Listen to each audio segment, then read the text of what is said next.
Skinny Deal Profits, module number 3, evaluating the property.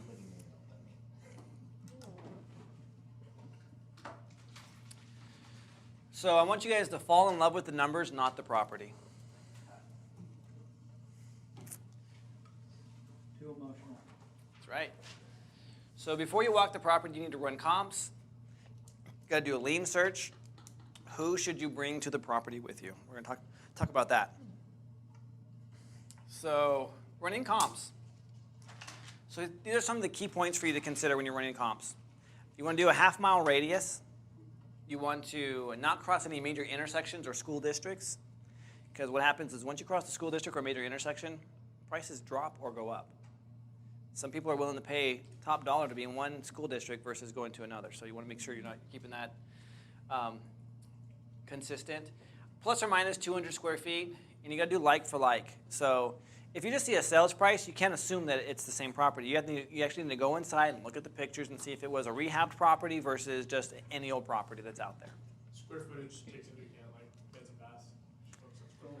Square footage, yeah. Beds and baths, yeah. Yeah, you want like for like though, like 3-bedroom, 2-bath. But I mean, if it's in the same square footage area, and what you're buying price per square foot is what you're looking for, not price per bedrooms. So sites to use, Redfin. Redfin's a great site. Zillow. MLS, if you're an agent, you have access to it. My First AM, it's best for non-licensed investors. So if you don't have it, I'm going to show you what it is. Find a title company in your area that's a First American title company and ask them for their app, their marketing app. I saw you were using Chicago Titles. I have that too. Okay, so Chicago Title does the same thing. Old Republic has one. So you want to get an app. In this app, I'm going to show you why it's so valuable. Property Radar as well. So you actually have to go to them to get the app to work for you? You do.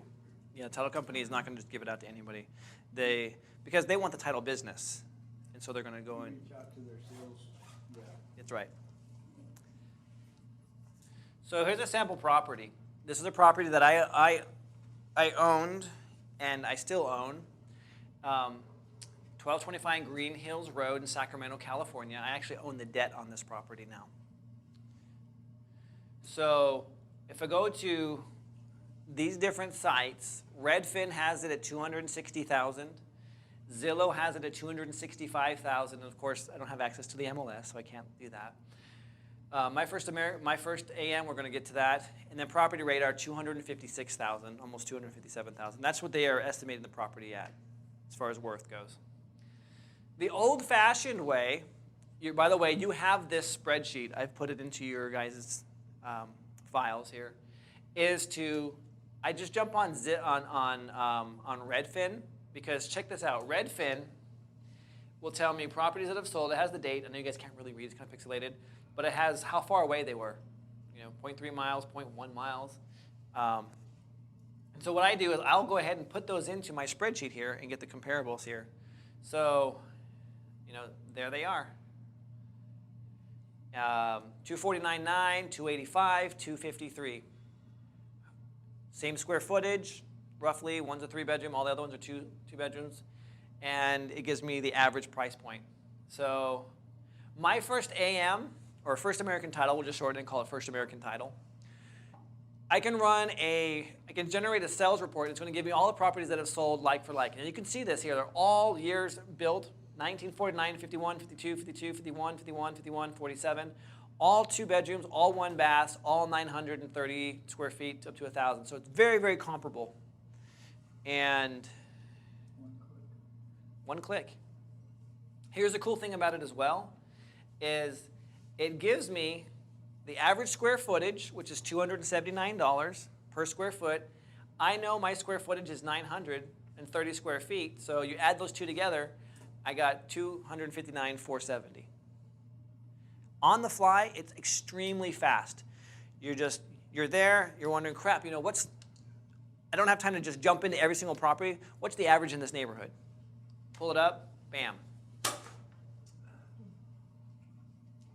Real easy to do. And like I said, First American Title, it does it for you. I mean, you just average price, boom, square footage, you're good to go on the fly.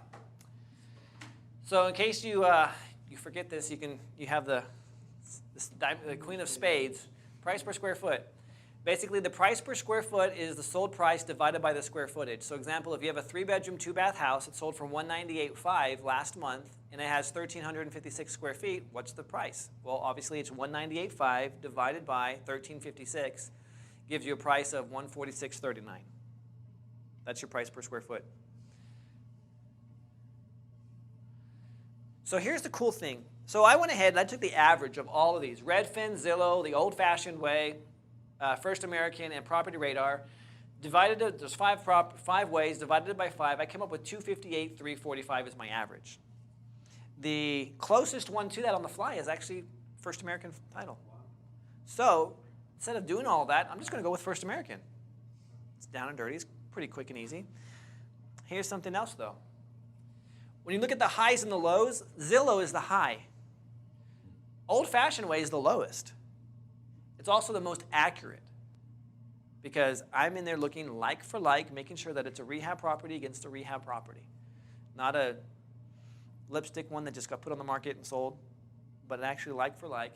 So there's a $15,000 difference there, but the old-fashioned is the most accurate way. So on the fly, I'm cool with going with First American title. It's only a $10,000 difference in this particular example. But when I get down and dirty and I'm actually doing a property evaluation and I'm actually looking to, this is when it comes to wholesaling, where I'm not going to keep it as a sub-2 rental. I'm actually going to sell it to an investor who's going to profit from it. I need to know my numbers because if they can't profit, then I've screwed the relationship up. They're not going to, like, Ryan doesn't know his numbers. I can't tell you, I can't stress this enough, how many wholesalers there are in this market that get a property under contract and try to sell the contract to someone else, and their numbers are so far gone, so inflated. I had a guy, a wholesaler. He had a property under contract. It's a very abnormal property. It's on like 80 acres, and it was like a 7-bedroom, 14,000 square foot home. All comps in the area, all comps. By the best it possibly could be was maybe $350,000. It's way out in the boonies. It's up in Oroville, like way out in the boonies. 350 is the best. It's an old farmhouse built in 1910 that has an add-on after an add-on after an add-on after an add-on. It's a piece of junk. But his markup was $750,000. Could be a bread and breakfast. Could be this. Could be that. All these things. And I'm like, dude, are you crazy? $750,000? $400,000 above market? Regardless of what it could be, why am I paying for tomorrow's prices today? That's the challenge that we have.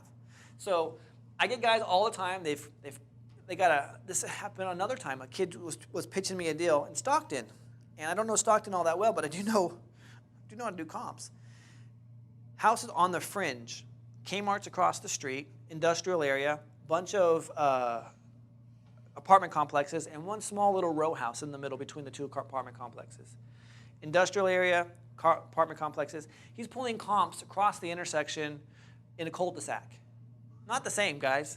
Not the same. So, he was new, so I gave him, I had a little bit of patience and stuff. I was like, look, this is how you do this. This is what we're looking at. This comp is $50,000 less than what you think it is. No, you're full of crap. You don't even know what you're doing, man. And so he was gone, and that relationship got cut. So the fastest way to screw yourself out of relationships with guys that will be buying your properties, these flippers, is to not do your homework right when it comes to doing your property evaluations. Yes? So when you're looking at something, and if it's something weird like that, where you can't get comps without a half mile or they've got extra acreage, Yep. you just leave it alone? Nope, no. We're going to get to that, yeah. And there's a great way to do that, too. So great question. I'm glad you asked that. So when you're getting serious and you got a buyer looking to buy it, a flipper, then you go with the old-fashioned way. You have to. Okay. And the way that you use Redfin for that? Yeah. So Redfin is what I use if I'm in Sacramento and Butte County. Yeah. Unfortunately, it's not here in Yuba and Sutter County. So then what I'll do is I can go back to